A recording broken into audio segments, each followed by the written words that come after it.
आगाह कर रहे हैं। इस्लामाबाद डी चौक में बलूचिस्तान मिसिंग पर्सन के कैंप में मरियम नवाज ने मीडिया से गुफ्तगू की। उन्होंने क्या कहा, आइए जानते हैं वहां पर मौजूद अपने रिपोर्टर मियां अब्दुल बासित से। जी अब्दुल बासित, आगाह कीजिएगा। जी अमन, बिल्कुल इस वक्त मैं मौजूद हूँ डी चौक इस्लामाबाद में, जहाँ पर बलूचिस्तान से जो मिसिंग पर्सन थे उनका एक हड़ताली कैंप यहाँ पर इन्होंने लगाया हुआ है। बहुत सारे लोग इस वक्त बलूचिस्तान के जो मिसिंग है उनके लवाहकीन यहाँ पर जमा है। ताहम मैं आपको बताना चलूँ कि इस वक्त इस कैंप में जो है वो पाकिस्तान मुस्लिम लीग नून की सीनियर नायब सदर मरियम नवाज भी मौजूद है। उन्होंने भी जो है वो उनके साथ इजहार यकजहती किया। वो यहाँ पर उनके साथ यकजहती के लिए बैठी हुई है। उन्होंने जब मीडिया से गुफ्तगू की तो उन्होंने यही मुतालबा किया कि हुकूमत वक्त जो है वो मिसिंग पर्सन को बाजियाब कराने में अपना किरदार अदा करे।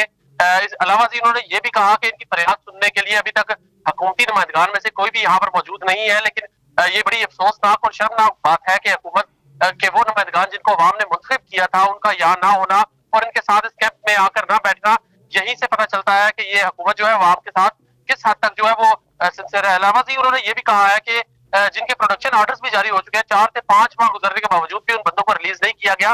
ताहम उनकी रिलीज के लिए हुकूमत वक्त फौरी इक़दाम करे, वरना ये जो कैंप का सिलसिला है उसको बढ़ाने में पाकिस्तान मुस्लिम लीग नून और दीगर जो सियासी जमातें वो अपना किरदार अदा करेंगी। जी बहुत शुक्रिया अब्दुल बासित आपका तफसीलात से आगाह करने का।